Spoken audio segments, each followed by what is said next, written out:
Muy buenas tardes.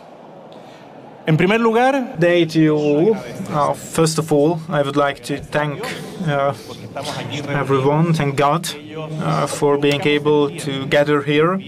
Everyone who is looking for the best interest of our people.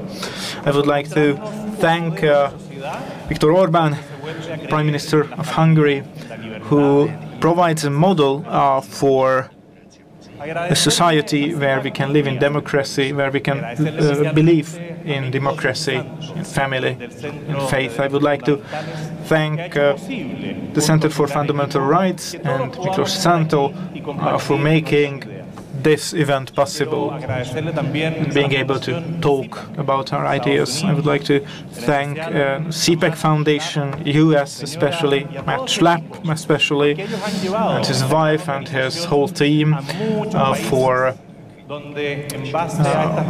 bringing this great organization into many different countries where we can talk about freedom based on these principles. I'd like to thank all the leaders who raised their voice and who are here with us today to gather experience together. And I would like to thank everyone who anonymously but fight, protect these eternal values, these basic principles. I would like to thank everyone who are here, and I would like to thank those who are following us through different media channels, also from my home country, Chile.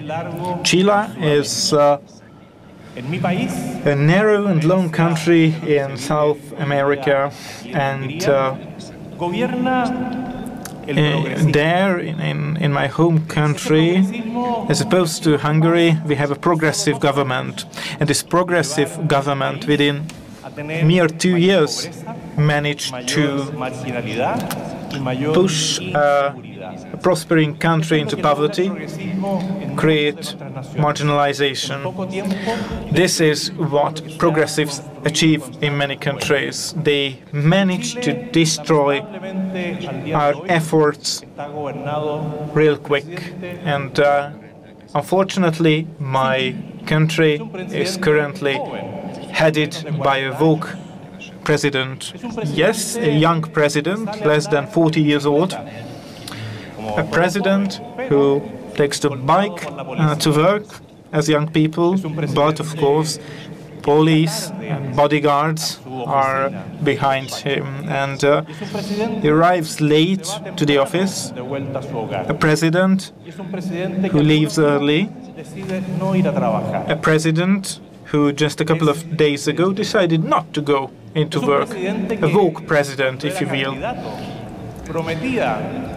A president who, when he was a candidate, he promised us with the heavens. He said that we will accept all migrants happily in Chile. And now, actually, the ratio of migrants is over 10% in the Chilean society, which is higher than in any other South American country.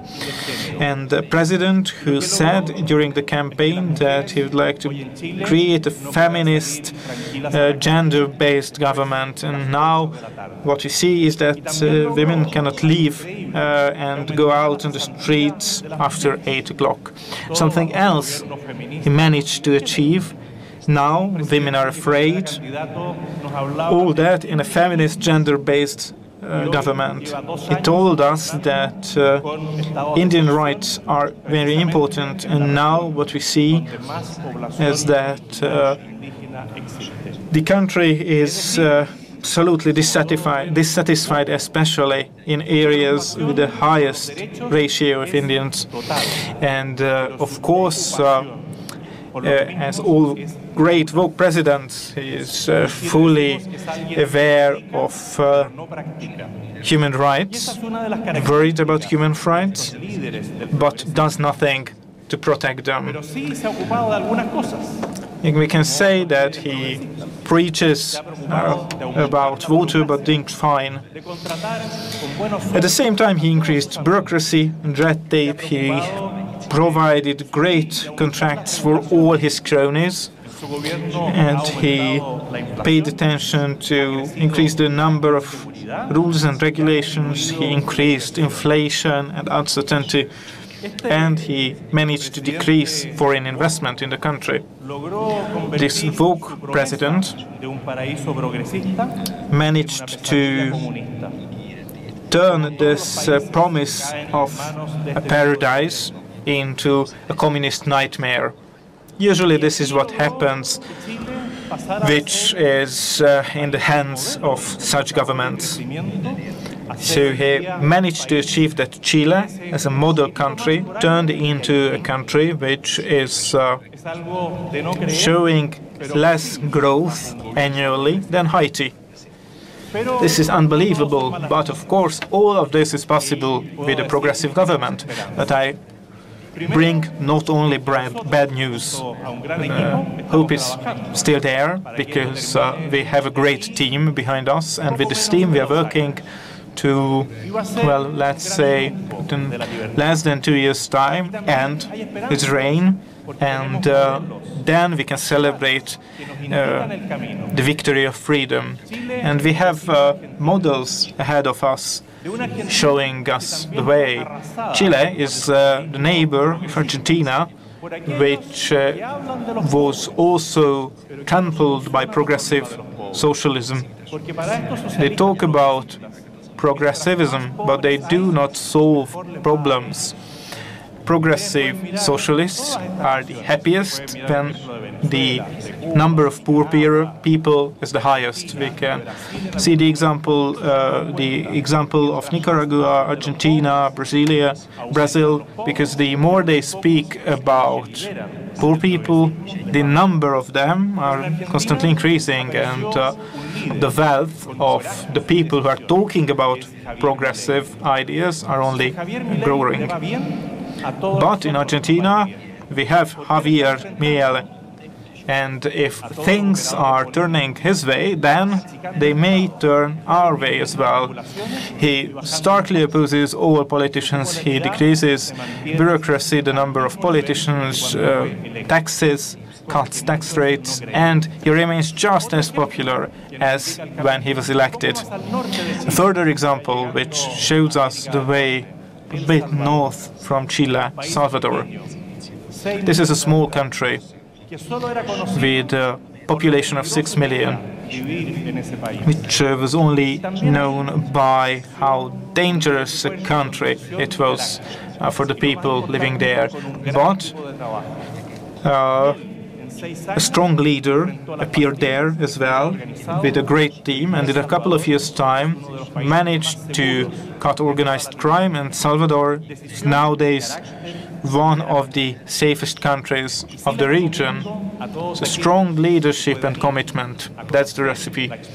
And for everyone who get to know the history of Salvador, it is worth visiting. You will be surprised, pleasantly surprised.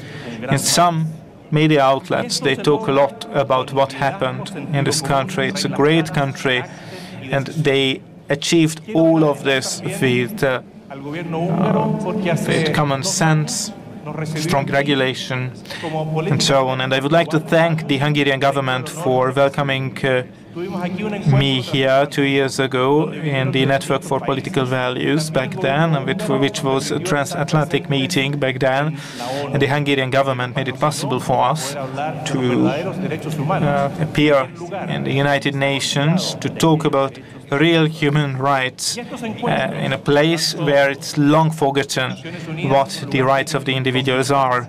In these meetings, the UN is a place which we have to conquest. That's our task, and we must fill in the positions which are currently occupied by the left. And these meetings are very important because we can share the experience of different countries where our ideology is winning, and we can see how we can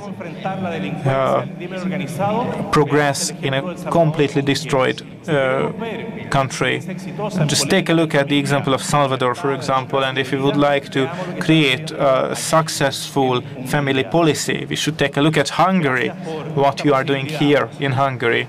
So thank you very much for this opportunity, and at the same time I would like to invite you and welcome you to our meeting in February, where the next meeting of the political network, the Network for Political Values, will be organized in Madrid, and there we can further exchange our ideas and knowledge. It's very important that this can be achieved only by leaders who are bold enough and have a great team, committed and strong, and who know that Earth is only a temporary home for us, and we have a mission to fulfill here on Earth. I was here 2 years ago, and now I'm here thanks to CPAC, and I hopefully can return in 2 years' time as the President of Chile, a country which deserves a second chance and being rebuilt from destruction and ending woke politics. Thank you very much.